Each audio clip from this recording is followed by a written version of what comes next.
Happy Monday, folks. I hope you're doing amazing and welcome back to Park to Prem. Here's the headline news. We're top. More news at 10. No, but for real, last episode we started off the season emphatically against two teams who I wasn't sure how good they really were.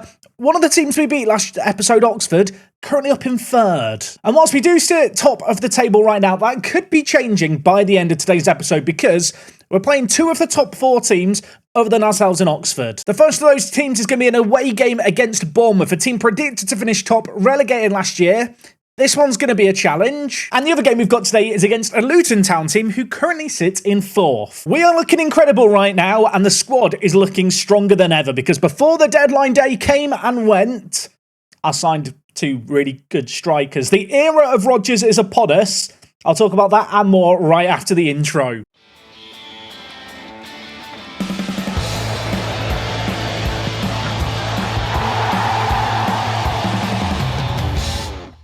Today, by the way, is episode number 65 of Park to Prem. I hope you had a lovely weekend. I hope you can have a fantastic week as we continue our Park to Prem adventure.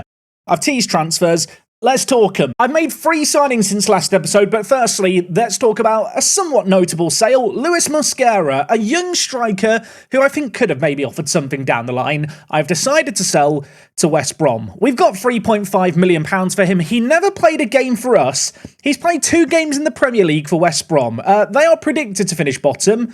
If they think Mosquera's the man to get them goals, they will finish bottom. But with Mosquera's departure, I decided we did need to dip our toes into the market, and we have done just that. I'm going to talk about the least exciting of the new signings first, which I hope that means no disrespect to Shen Fusai, but this guy, Chinese Taipei International, or Taiwanese International, Taiwan, look, he played for Brighton, was released by Brighton. We've signed him and lowered him down to League 2. Have I signed him purely because I've never had a player from Taiwan before? That might be a factor. Anyway, we signed him and actually loaned him out. And before I go any further, I should point out there's a few other players I have decided to loan out this year. Espinosa's gone out on loan. I feel like he is a man who needs some regular minutes. He has gone to Shrewsbury. 2 goals in 4 games in League 1. It's a promising start for him. Selmanaj, I've made the decision to loan to Dundee United. Is it Dundee or Dundee United? There's a difference. Apologies to Dundee and Dundee United. Dundee's gone on loan too. Hopefully he's going to get some regular minutes in the Scottish Premier League. And elsewhere, a couple of other players that I ended up loaning out include Washbourne, who needs regular minutes. At one point, I thought he might be a squad player this year, but I don't think he's going to be needed. And I think the other player to really note who's gone out on loan is Ryusuke Ichikawa. This guy's the really exciting playmaker player who can't run and has questionable technicals, but he's bloody intelligent. Look at the mentals. He's gone on loan to play for a team in Greece that I've never heard of.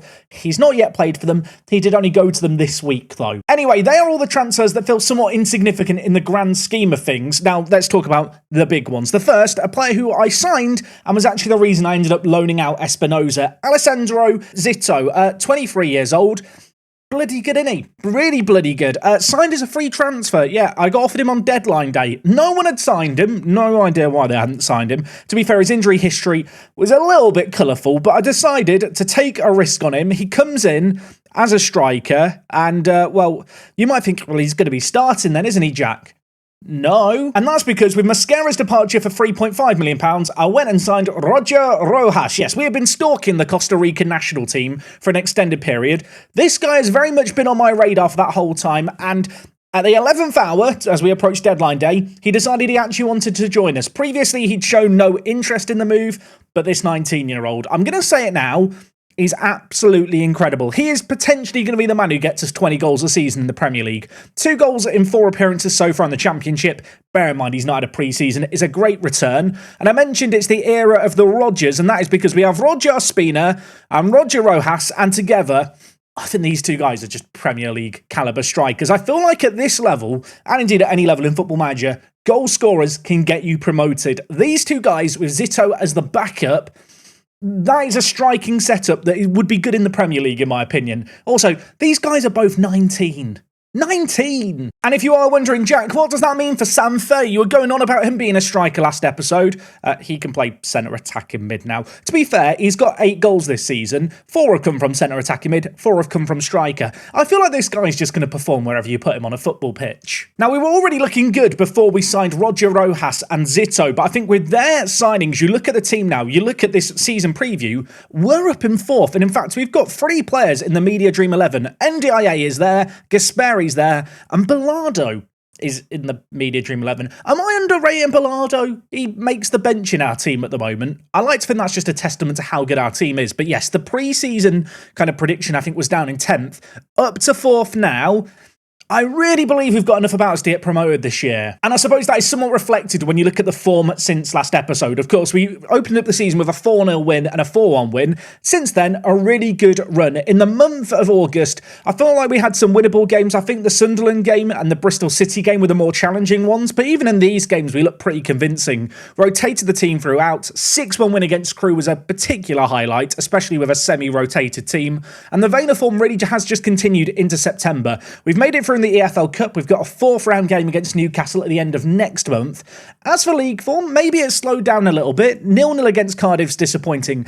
5-0 against Derby, though, was a really, really great way to kind of bounce back. Roger Rojas, by the way, got his first goal in this game. Shall we watch it? Stupid question, really. I was going to watch it no matter what you said. This goal was just really nicely worked. Riviere, the new deep line playmaker, setting up Roger. That was his first goal. Sam Fay picking up man of the match from centre attacking mid. A draw against Norwich City was a little bit disappointing when you look at the kind of match heading into it. They were struggling down the table. We were flying high. But actually, when you look at the stats overall for this game, maybe we did well to get a point from this game on the road. I feel like Norwich were a team underperforming to start the year, and ultimately it's the sign of a great team, isn't it, when you don't play that well and you still get points. So yeah, good draw there. The most recent game, not exactly the most ideal game, 4-3 against Sheffield United to a bottom. We were 3-1 down in this game at half-time. I did start a very, very rotated team. Almsbakken, yeah, the young Norwegian guy. I'm hoping he's going to be our Erling Haaland, although when you look at our staff and their kind of projection of his potential, I am beginning to think, how good is he actually going to be?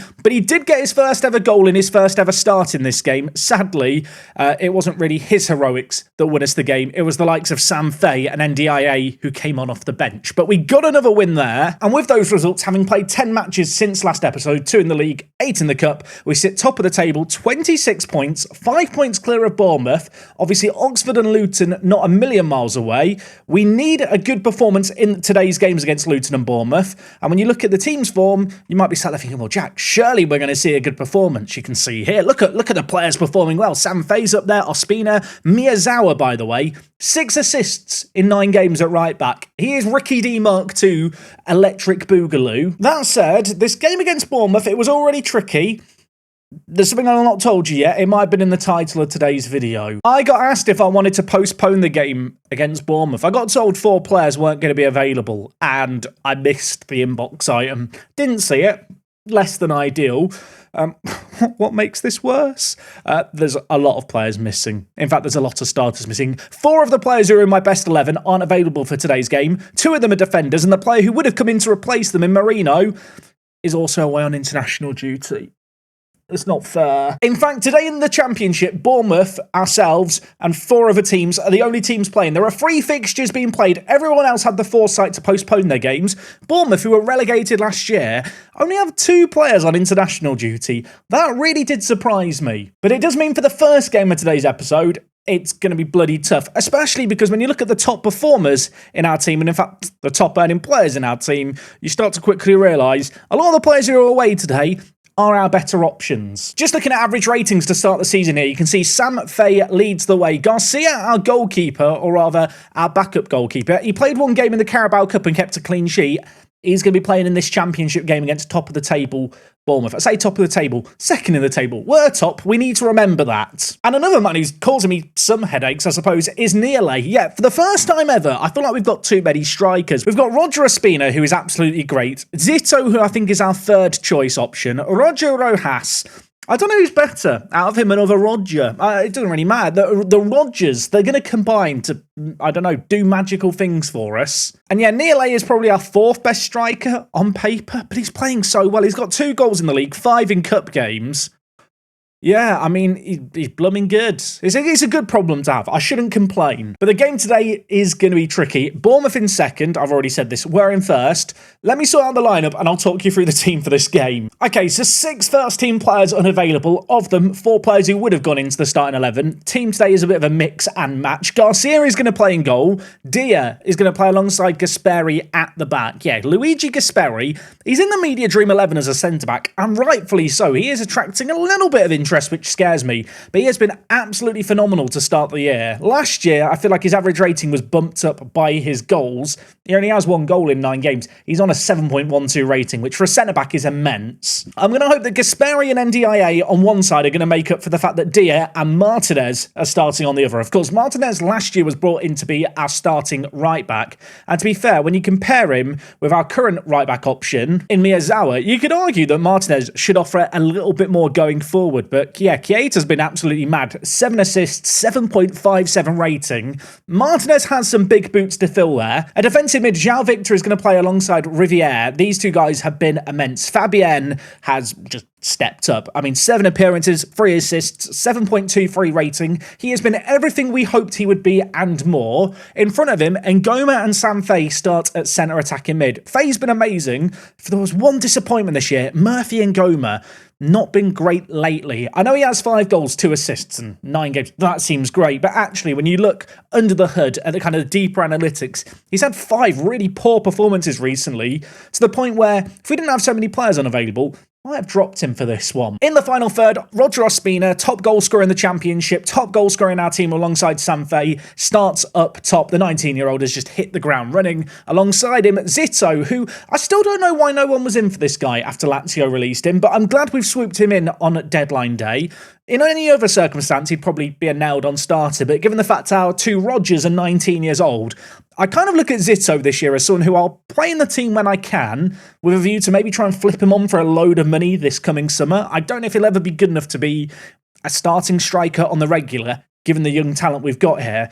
Look at the valuation, 21 to 25 million. How much do you reckon I could get for him? Whatever we get for him, it's going to be a big, big sum. Certainly profit. I mean, it'd be quite the achievement, wouldn't it, if we lost money on him, considering we signed him for nothing. So this game and the Luton one are going to be proper tests for us. There have been some close games this year, and we have had a couple of draws in recent games, but we are unbeaten through the first 10. When I looked at the upcoming fixtures, this stuck out as one where I thought, this is going to be a challenge. That was before I knew half the team was away on national duty as well. But when I look at this kind of game as one, it's the kind of fixture which if we can get a good result, and to be honest, a good result would be a draw here, I look at it and go, yeah, we're the real deal. We're not top of the league by a fluke. We're not top of the table by virtue of the fact we've taken on weaker teams. We can actually do it against former Premier League. I want to use the word giants, but that might be a tad generous. That said, I mean, that's the task at hand. That's what I would like to be able to claim. We actually have to do our talking on the pitch, and Justin Cliver on the near side is going to try and make stuff happen here. Traore inside, and I'll tell you what, I am scared for Garcia, our goalkeeper today, because I don't really know what to expect from him in league games. I thought he was going to be tested early there. Fortunately, shots off target, and now we're bringing the ball forward. I mean, if there was a silver lining to all the players missing, our midfield has not changed. And I think our midfield is a level where we have the creativity with players like Riviere, Fay and Goma. And then we've obviously got João Victor, who's great just from a defensive point of view. I mean, you see there, Sam Fay running at the defence. Maybe a shame he couldn't score at the end of that one, but early pressure, looking good. Only 5 minutes into this game, we're already causing some threats towards the Bournemouth goal. That corner there is anything but threatening. Johnson on the near side for Bournemouth. He's going to throw it to Davies, the left back. Back to Johnson in the wide area. Inside, Cliver, Davies, edge of the box. A little bit of time and space. Gives it to Doyle. Bournemouth knocking the ball around well. We have a crazy goal difference, and our kind of main strength has been scoring goals. Defensively, we've been suspect at times. Who gave away the penalty there? I actually missed it. If it was Gasperi, that is really going to upset me. I think it was. What is Martinez is thrusting his hips at Doyle. Is it going to put him off? I thought it was. I thought Garcia had gone the right way, but sadly, The ball has ended up in the back of the net. Should we be questioning Garcia here? Could he have done better? I mean, he's got half a hand to it, but it's just ended up in the bottom corner. Right, we need a response. Murphy and Goma, I almost dropped you for this game in favour of Colke, but I thought we need to keep the faith. You'd been great in spates this year. 5 poor games isn't going to make or break your career. Sam Fay could put it into the middle for Murphy or more. Martinez! The right back has just scored that. I mean, I don't know if that was a shot or a cross by him. I feel like Martinez is a bit of a wild card. Was this a shot or a cross? You know what? I think it was a shot. It has come off Bursic, I think. Or not Bursic, whoever their centre-back is. Maghoma there. But it doesn't matter. It's in the back of the net. It's a goal. And now Zito, the 23-year-old Italian stallion, signed on free. He came from Lazio. Let's see where he can make the football go. He pulls the trigger. He shoots. He hits the woodwork. Ngoma. I think I hate him. I will say, you know how Ngoma was really unhappy and some promise had been made that I didn't know about? Turns out the promise was I promised not to sell him. And recently he's decided he's happy to stay at the club if I give him £30,000 a week. He's still got 2.5 years left on his current contract. I'm not giving him that new deal, but at least he's happy to stay for now. And I like to think that's just because we're good on the pitch, really. I think he's seen where the project's going and now he's buying back into it. That said, I mean, we've got a project and a mission to do here, and it is in danger. We've got the ball halfway. They hit the woodwork from across. Alex Scott in the wide area, causing us some issues. NDIA heads it out of touch. 35 minutes played here. It's 1-1. We've had 54% of the ball, and now Roger Ospina, my Roger, he's whipping it in. I probably shouldn't say my Roger. That sounds awful, doesn't it? Right, let's move on. Martinez, throw in on the near side. Where are you going to go, mate? Riviere? Back wide, back inside. Is the Frenchman going to shoot? Is he going to go on his own? He's hit the outside of the post there. It would have been a contender for goal of the season had it gone in. We are rapidly approaching half-time in this game. I think it has to be said, whilst the XG is similar, their only shot on target has been a penalty. We have been an absolute force in this game so far. I feel like despite our lower XG, we've played fine. I'm going to get a shouty, and Ngoma's still not playing well. I'm taking off Ngoma. The question is, do I want to bring in Suleimane Kamara, who, by the way, is developing insanely, and is also wanted by 14 Premier League teams. Yes, 14 of 20 Premier League teams want Kamara here. He's not for sale. But do I bring him in, or do I bring Colke in? Colke, the Bolivian. When you compare these two players, I think Colke is a little bit better. I'm going with Colke. And Ngoma hauled off at half-time. Colke on the pitch. I know Colke was a player who the comment section was rallying behind at the end of last year because I kept starting Ngoma over him. Look, maybe I've been making a mistake. Maybe Colke's going to make me look like a mug here. He's through. Could he score immediately? No. Maybe Ngoma would have scored it. We'll never know. Corner on the near side. Roger Ospina. I feel like the two Rogers when they're on the pitch together. I need a nickname for them. Do we call them the Jolly Rogers? They're like two pirates? No, don't think that's going to catch on. We've got another chance here. Zito, you hit the woodwork earlier, mate. Signed you on a free. Let's get that valuation up. He's at the woodwork again. Does he know that the objective of football is to put the ball in the back of the net? So maybe this is why Lazio released him. Maybe he just doesn't understand the rules of the sport. You don't get 2 for hitting the woodwork, son. Martinez in the wide area. Martinez, like I said, sometimes he scores a goal, sometimes he does that. Martinez, back wide. I really should show more faith of him. Zito's through. Zito scores, he's offside. The one time where he puts the ball in the back of the net and the flag's raised, I'm fuming. An hour played in this game. I'm going to make some more changes. I do feel like a strength that we have this year is options on off the bench. Normally. In this game here, slightly less so. That said, I'm going to bring in Madaniele to play at striker. I feel like this guy, he's like the perfect super sub. When you just need to throw a man on who's going to run it a lot against a tiring defence, you need a Swedish player like this guy. Fabian hasn't had the best of games today, so I'm going to take him off and bring in Ballardo. And elsewhere, I am looking at the centre-backs thinking, Gasperi, Dia, not good ratings, but, I mean, can you take a player off with a rating at centre-back? I feel like subbing off centre-backs just mid-game is a bad idea. I'm looking at NDIA thinking you're playing well, but you are also quite tired. You know what? Lloyd Jones, you've got international caps for Wales. You must be good. He has actually been okay when we've played him. I say he's been okay. He covers the most average distance per 90 of anyone in our league. So he must be good. Either that or maybe he runs around like a headless chicken. Yeah, I was looking at stats before this game because that's what I do when I play Football Manager. He loves to run. Anyway, maybe the running is going to help us out here. I'll click on him. We'll get a name above his head. Do some defending here, please. Wanlu. Look at that. Lloyd Jones, my GOAT. He is my hero. Colke. Back to Gasperi. Right, there's 25 minutes. I feel like a win is still very much on the cards here. Bilardo to Sanfei. So much space for him to run into. The Scot plays it to Ospina, who was onside. He wasn't onside, he was offside. Wouldn't have counted anyway. 18 minutes left. We have the ball again. Are we on the attack again? Ospina back to Gasperi. I feel like Ospina's just been at the heart of everything we do this game. Anyway, back with Colke now. Can he wander into the wide area? We signed him from the strongest. Oh, Roger is unmarked in the box there. Can he pick him out? He finds Sanfei. It's a second goal of the game for him. Last episode, he was getting goals as a striker. Today, on the score sheet as a centre attacking mid. Does also take him to 9 goals for the season. 9 goals for the season. We're only 11 league games into the season. It's been a great start for him.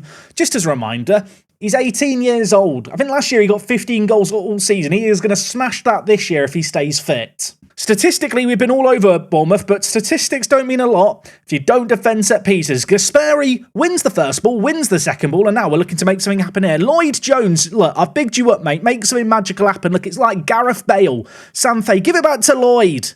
João Victor, there he is. He shoots. I shouldn't have told him he was like Bale. He heard that, didn't it? And it's gone to his head. 5 minutes left here. A win would be massive against Bournemouth. We have a chance with maybe a set piece here. It's going to be Bilardo over it. Zito, of course, subbed off at this point. Bilardo's in the media dream 11. We've hit the woodwork twice from free kicks. Can we have one go the right side of the post here? The young Spanish international of the future. He steps up, he shoots, he hits the woodwork. It falls to Gasperi. It's 3-1. It's going to count. I was waiting for the flag to go up on the far side. I'm going to say it now, and I don't think it's premature. We're going to win this game, and that is massive. Bilardo's shot hit the crossbar, hit the goalkeeper. A little bit lucky, wasn't it? How it fell to Gasperi. But we are not going to complain. Now I am going to complain. He's got injured. Bilardo. I can't believe it. He's just got an assist, kind of. Now I have to take him off. Masters, I guess you're coming on. What injury is it? Foot injury. Oh, I hope it's not bad. I really hope it. I really like Bilardo too. I mean, considering we are missing some key players here, what a performance this has been. We have dominated the ball. XG of 3.23. We've created so much in this game. There are still 3 minutes left. Maybe I should hold my horses. I'm also sat thinking, 7 minutes of added time. How long was Bilardo on the floor for? It could have been a while. The ball's gone all the way through. They've scored. It's going to be fine. There's 2.5 minutes left. They're not going to score again. I hope. They could score again. Why is there a kickoff highlight? Why are we doing this, Football Manager? Colke. Let's get another goal ourselves. Lloyd Jones, make some stuff happen. Unleash it in a Gareth Bale. What a ball that is. Nearly. That's been denied by a ridiculous save by the goalkeeper there, to be frank. But the good news is, despite not getting a 4th goal, it is not going to matter. 3-2 win for us here at the Steve Fletcher Park in Bournemouth. Look at the stats. Look at this performance. Considering we were really weakened for this one, couple of players stepped up. Mamadou Dia, 6.4 rating, did not step up at centre-back. Probably shouldn't be singling him out like this. You made the doubters eat their words. We are the real deal, ladies and gentlemen, and we've still got another game to do today, and it's at home against Luton. They're in 4th. They're now 9 points behind us. A win here could put us in a ridiculously good position in the league. Sadly, for that Luton game, we are going to be without Bilardo. Out for 4 to 5 weeks. Nobody liked that. Sanfei picked up man of the match in this game. Did he not score 2 goals in that game? No, he got an assist for the Martinez goal. For some reason in my head, he scored 2. That's just not true. I'd like to retroactively apologise for the incorrect live commentary. 1 goal in that game, but still, not a bad tally for the year so far. 9 goals in 9 games, 2 assists as well, 7.84 rating. He's 18. He turned 18 3 months ago. This man, he's going to be here to the end of the save, isn't he? With that result there as well, we do make it 11 games unbeaten. That was perhaps the hardest game we're going to have all season against the team predicted to finish top on the road. I know they have been struggling a little bit lately, but make no mistake, that is a monumentous performance.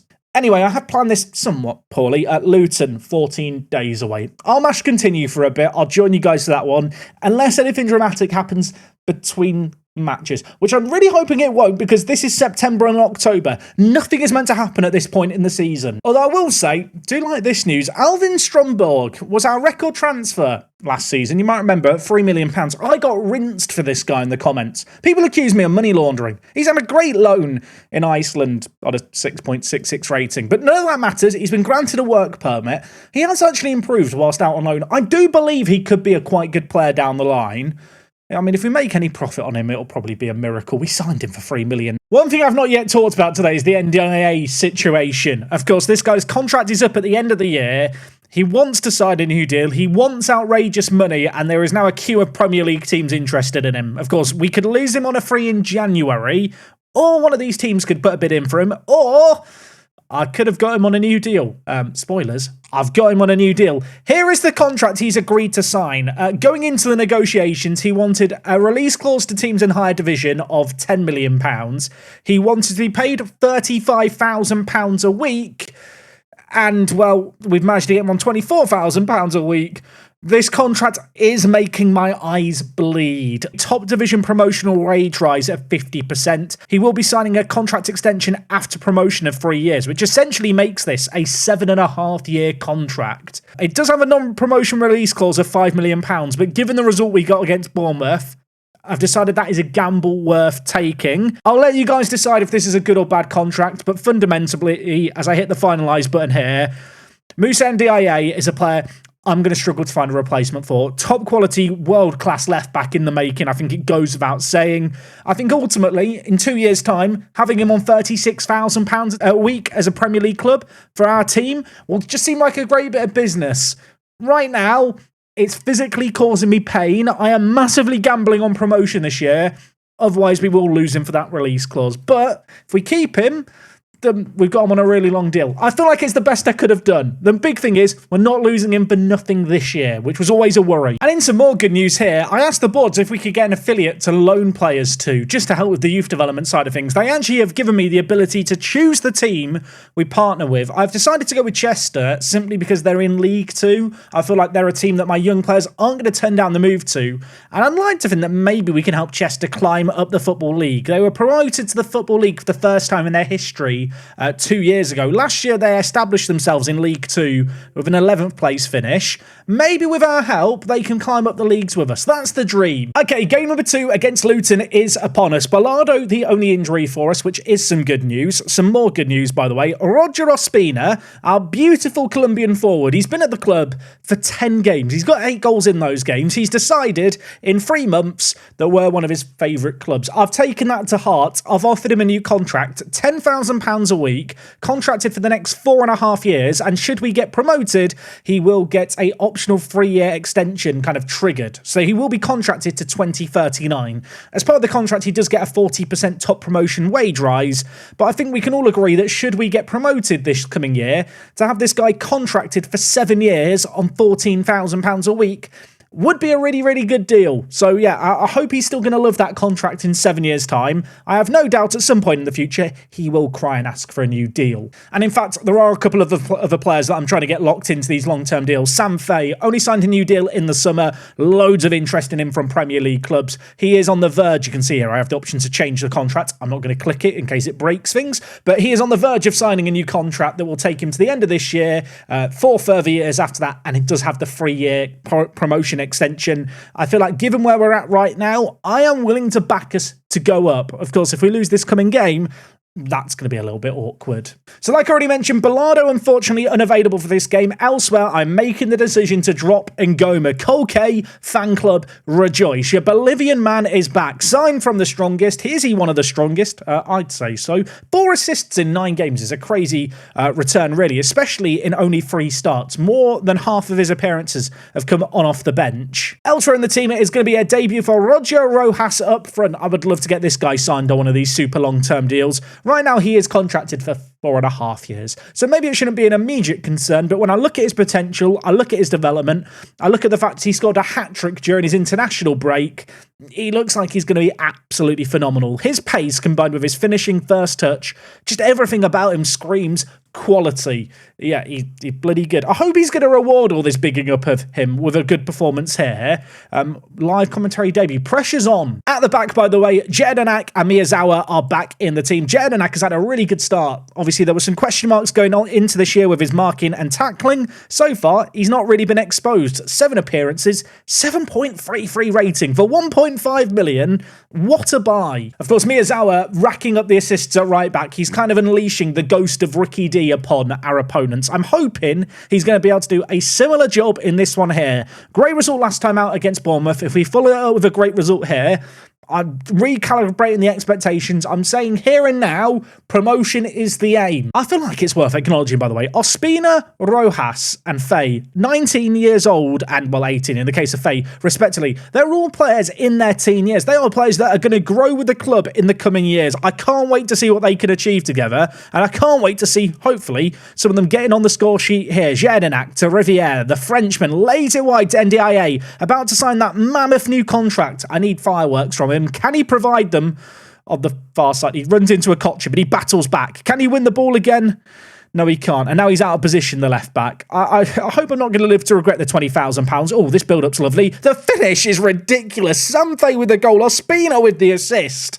Can this man be stopped? I'm going to say now, if he can be stopped, I hope no one finds out how it's possible to do him. He must have a weakness. He must be like Superman. There must be a kryptonite that he has, but no one has been able to find it. That finish, that's outrageous. Okay, we are 1 goal up in this game. Kinski is going to launch the ball forward. Kinski, age 27, is the oldest player on the pitch for us. Our second oldest player, I believe, is 22 years old. He's like the babysitter. Can the kids in front of him make magic happen? Koke scores. NDIA assists. It's 2-0. I'm sat thinking, this is great. I'm also sat thinking, with the new contract, whenever NDIA gets an assist, a goal, or a clean sheet or anything, we're paying him outrageous money. The bonuses are going to rack up, but at least for now, it's not the most expensive of assists. Great finish, by the way, by Kolke. I feel a bit bad for Rodak in goal. I feel like he's not been at fault for either of the goals Luton have conceded. We've just been very good so far. We have got a free kick to deal with here. Sawa is going to whip it in, and, well, Charlie Cresswell halves our lead. It is a goal bonanza so far in this one. Ball whipped towards the back post. Who was it under it? Who is that man who forgot to jump? Who was it? Gasperi. The man with the best jumping in our team didn't get off the ground there. I'm fuming. Halfway through this first half, we've already had 3 goals. It's already a certified classic, as far as I'm concerned. Of course, if we go on to bottle it,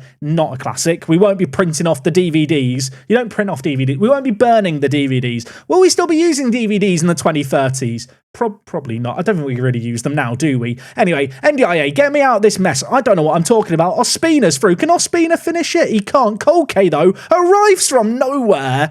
And I thought he was about to double his tally for the game. Sadly, Rodek has saved it. Luton, let's be honest, they have been on the back foot in this game so far. We have been relentless, getting into them, forward again and again. Our exciting young attacking talent is causing them all kinds of issues. Miyazawa lays it wide to the goal scorer, Faye. There are players in the middle for him to aim for. Kolke is one of them. He scores again. It's 3-1. And the kids, they are doing the business. Bizarrely, so far, Roger Rojas and Zito, the 2 new signings at striker that I've really kind of said, yeah, they are the reason I think we can go up. They've not done anything in these 2 games between them. They've just been passengers as the kind of players we're more familiar with turn up and turn up big. There have been 4 goals in 27 minutes. We're now getting a kick-off highlight. Could we have 5 inside the first half an hour? Luton Town are going to hope so in their favour. A Kocher back to Morrison at centre-back. He lays it all the way back to Rodak in goal for them. Cresswell, the goal scorer, the centre-back, with a ball out from the back. NDIA, though, reads it well. Luton just struggling to progress the ball up the pitch, and we are just bringing it forward again and again. Ospina goes down in a heap. A penalty is given. We have a chance to make it 4. Kolke is on for the hat-trick. And with that goal there that he's just scored with no nonsense, he didn't even take a moment to kind of savour the situation. He just ran up and scored. And Goma must be on the bench with tears in his eyes. He's seeing his first team spot vanish in front of his very eyes. The Bolivian beast. The boy from the east. He scored a hat-trick inside half an hour. What a ridiculous display. That was, if I'm not mistaken, a 15-minute hat-trick. Maybe 16 minutes. Would even bet against him getting a 4th here. Sam Fay battling away. Riviere, João Victor, options to his left. NDIA is there. We are looking incredible. The left back shoots and scores. It's 5-1. Lads, stop. Stop. They're already dead. Every time we've brought the ball forward here, we We look like we're going to do something. I'll be honest, I've kind of given the goalkeeper the benefit of the doubt. It's his fault, this one. Not sure how he's been beaten there, but not going to complain. We've had 8 shots in this game. 5 of them are gone in. It has just been one of those days where everything we touch turns to gold. But what a performance it's been. Luton's only shot was from that set piece, just as a little reminder. Defensively, we've not had a lot to do, but everything that besides that set piece has been done exceptionally. I mean, look at that. What a half. What do you say to the players? I think I have to praise them. I feel uncomfortable here. I feel weird. You're doing brilliantly, lads. I'm not used to praising players. I usually just shout at them no matter what. How could I be angry with that? I mean, we've already conceded 1 set piece. They've got a set piece here, Luton. If they're going to inspire a comeback from somewhere, it needs to start early. It needs to start now. Cresswell, the goal scorer, lays it back to Hackney. Sauer, time and space, scores. I mean, look, we've been good today. Hard to say we've been perfect when we've conceded 2 goals like we have. We've been dominant, we've been clinical, but this is definitely a game not on another day. If we weren't performing our XG like we currently are, we could find ourselves even, or even behind in this kind of game, and I'd be fuming. I'm not going to let it ruin my mood, but it is just a little bit of a down note conceding 2. And when I say concede 2, I really should say conceding 2 so far. Why are they on the attack again? At what point do I start to panic? Hackney's stepping up for them. Is he about to find the back of the net? He goes short. Sauer hits the woodwork. The rebound is dealt with by Miyazawa. I'll be honest, I am going to... This is what I get for praising them. I'm going to get shouty from the sideline. I've shouted to man more. There's another highlight right away. Stop it, Luton. Sam Fay wins it. Rojas, what can you do? He lays it back to Miyazawa. There are options inside. Hackney, their centre mid, was not the option I wanted him to pick out there. Luton are bringing the ball forward. Is this going to be one of those games? Am I never going to praise a team in Football Manager ever again? I hope that's not what the end kind of result of this episode is. But at the moment, Luton are just hungry for everything, aren't they? Sauer bringing the ball through the middle. And but for a Kinski save, it could have been 5-3. Some of the players look frustrated and pressured by the feedback. I'm tempted to sub them all off. I mean, at least the defence are happy with the talk. Also, I've not paused the game. We'll pause the game in the background. Right, Kamara, I'm going to bring in for Faye. I think I'm also going to bring in Zito in this game for Ospina. I want to keep Rojas on the pitch to try and get him a live commentary goal in his live commentary debut. Zito wasn't exactly inspiring last game, was he? To be fair, he did hit the woodwork twice. So we'll bring him back into the team up top. I am tempted to bring in Ngoma, but he's been annoying me too much. Riviere, you can have a rest. Masters, on you come. And you know what? Diego Marino. I gave this guy a promise when we signed him. I'd play him as a no-nonsense centre-back. I'm not going to cause any nonsense. Going to bring him on for half an hour here to play the role he has to play. Of course, Marino at centre-back, we have signed for like £4 million. It wasn't a small amount of money we paid for him. It was a bit of a luxury signing made because we could. The kind of player who, had he not been on international duty himself, probably would have featured in the previous game. When we've brought him on, he's done fine. I'm going to hope that his addition to the team is going to see out this result. It's still 5-2. There's 18 minutes left. Given the fact it was 5-1 at half-time, I was kind of expecting more goals in this half. It's been all quiet thus far, but that could change here. Miyazawa with options in the middle. Kolke looking for his fourth was one of them. It was read well, but we do still have the ball. NDIA, the left-back, he's been dominant today. He gives it to Roger Rojas, who gets a goal on his live-com debut and makes it 6-2. Kolke with a corner. Could he turn provider here? The answer is yes. NDIA has scored. It's 7. I feel bad. Well, I don't feel bad at all. Not sure why I've lied to you there. I'm loving this. I feel like you should be loving it too. We should all be loving it. We should go have McDonald's after this. Video's not sponsored. Although, Ronald, if you want to call me. Right, it's 7-2. Could it get worse? Could it get better? There is going to be a highlight. That's all I know. How much added time is there going to be? Luton are going to hope not that much. A Kocha hacked down by NDIA. I love that. He scored 2. Now he's just injuring their players for fun. Maybe that makes me a bad person. He's still on the floor injured. They've not had to sub him off. He's fine. He was milking it. I'm beginning to think that maybe a Kocha just wanted to be subbed off. 7-2 this game has finished. What a dominant display that is. Lads, what a win. What a performance. 12 games played so far this year. We are now 9 points clear at the top of the table over Oxford, who are obviously outside the promotion zones. As much as I want to win the league this year, top 2 is the aim. I'm always going to be looking at who's in third. Worth noting that Oxford do have a game in hand. If they were to win that, they would only be 6 points behind us. So it's not as kind of far clear as you might think. Also, probably should point out, there's 34 games still left of the season. There is a long, long way to go. And right now, I do feel like we are just riding on a big wave of momentum. There will come a point in this year where that momentum vanishes. When that happens, that's when we're really going to be tested. NDIA, 2 goals, 2 assists. With the new contract he's agreed to sign, he'd be getting ridiculous bonuses for that. With his current contract, he doesn't have an assist or a goal bonus. 12 games unbeaten is absolutely massive, and when you look at the league table, what is not to love? Sam Fay, most goals, highest average rating, Miyazawa with 6 assists, but if you look at the average ratings, it is just littered with Rugby Town players. Everyone is stepping up and being counted, and it feels really good. I'm not sure really what to attribute exactly this jump up in performance to. Obviously, the squad has got better. Our media prediction was 10th at the start this year. We have signed some good players that have seen that climb even higher. I do wonder how much of it is just a young team clicking. I do wonder how much of it is just momentum and lots of players finding form at the same time. Like I said, there's going to come a point eventually where we lose a game or we slip up. That's when we're going to be tested. But today's games were a test. Safe to say we passed it. In terms of performances, today's episode was a really good one, but the contract of NDIA being sorted and also a new affiliate are some really exciting bits of progress that are kind of part of the wider Rugby Town dream of building up this club as the best in England. Leaves me excited to see what the future can bring. Speaking of which, in terms of the future for next episode, I'll level with you. No idea what we're coming back for. I'll leave it as a mystery. If you have enjoyed today's episode, as always, go down below the video, leave a like. If you've got any theories as to how and why the team has suddenly stepped up, I'd love to know them down below. I feel like it goes without saying, when you build a young squad, when you have them consistently developing, you have them consistently training well, you're going to see improvements. You can see here, I've already recently mass selected these players and praised all their trainings. We are a young team on the up. And yeah, bring on tomorrow. I'll see you guys next time. Take things easy. It's me, Jack, and I'll talk to you guys in a bit. I'm out.